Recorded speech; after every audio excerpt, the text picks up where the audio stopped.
people here. I have a special attachment to Ireland because I was educated in Buenos Aires in an Irish non-school. So I'm happy to be speaking to you here.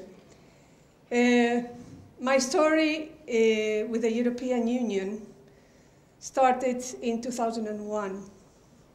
Most of my career I spent in the private sector, working as financial director for multinational companies, most of them American companies, sorry. I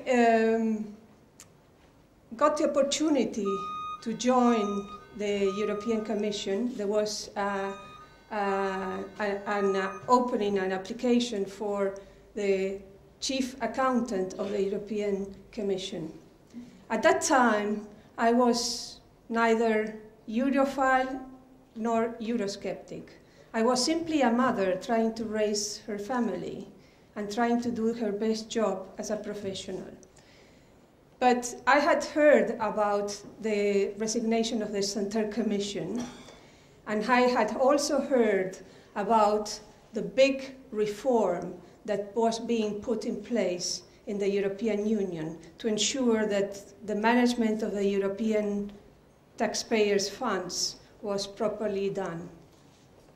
So, to tell you the truth, I felt it was an honor that I was chosen to become the chief accountant of the European Union.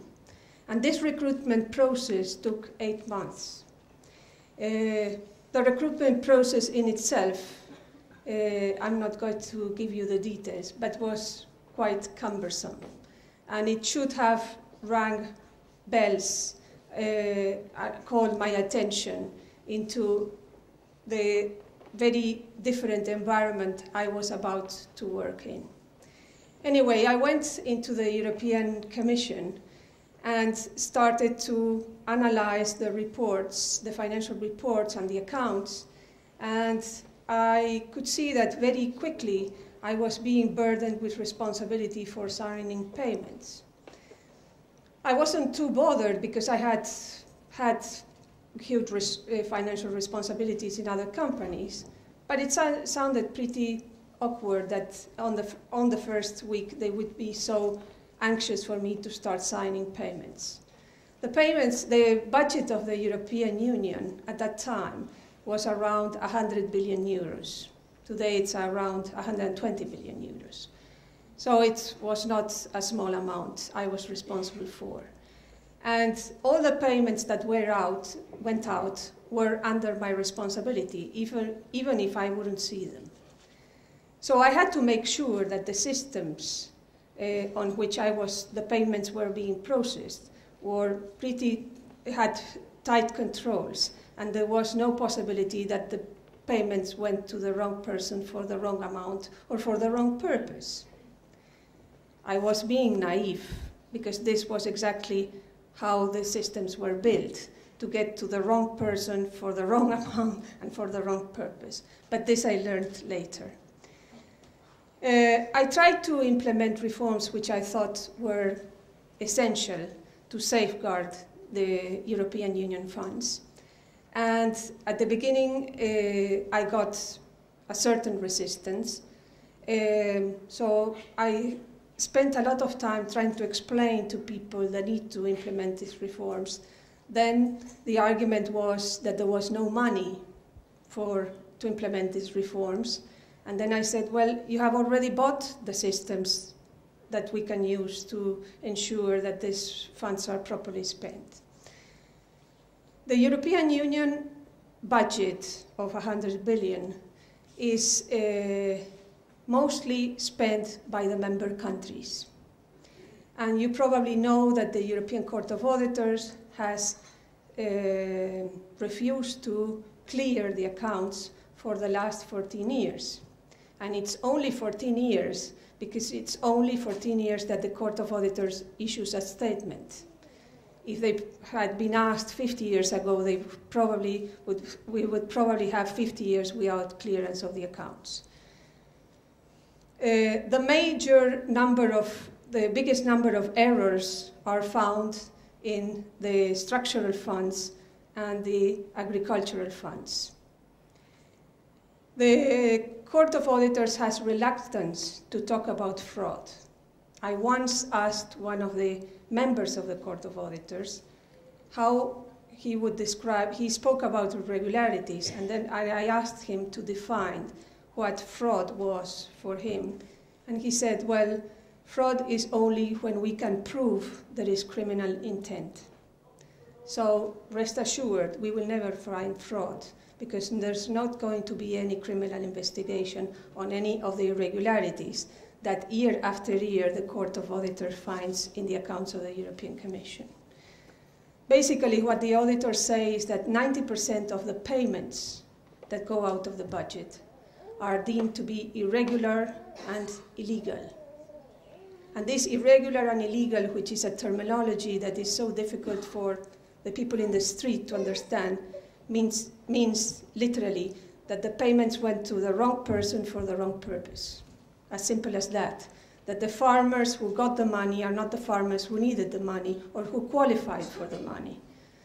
That the institutions or organizations who got the money to build the bridge were not entitled to get this money. And this is literally what they're saying. Now, in a proper control procedure, in a proper control system, this shouldn't happen. And that's why I wanted to implement these reforms. But the European Commission was not in agreement with this. And as I put more and more pressure, I also got more and more pressure to sign for payments that everybody knew were irregular or illegal or fraudulent. And the situation became pretty difficult for me, to the point that I started to raise alarms with the highest level of authority, which was the President of the Commission and the Vice Presidents, one of them whom you know pretty well, Mr. Kinnock. Instead of getting support to implement the reforms I wanted to make, they wanted to sideline me.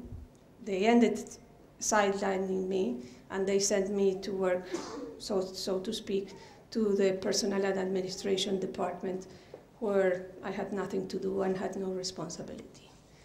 I thought that I couldn't give up on this. I thought it was very important to get the representatives of the people, the European Parliament, supposedly representing the European people. I wanted them to get news of what was going on. I wanted them to get news of the reluctance of the European Commission to make any changes. And I went to the European Parliament and put a petition to be heard. And the European Parliament turned their back to me. They wouldn't want to hear me.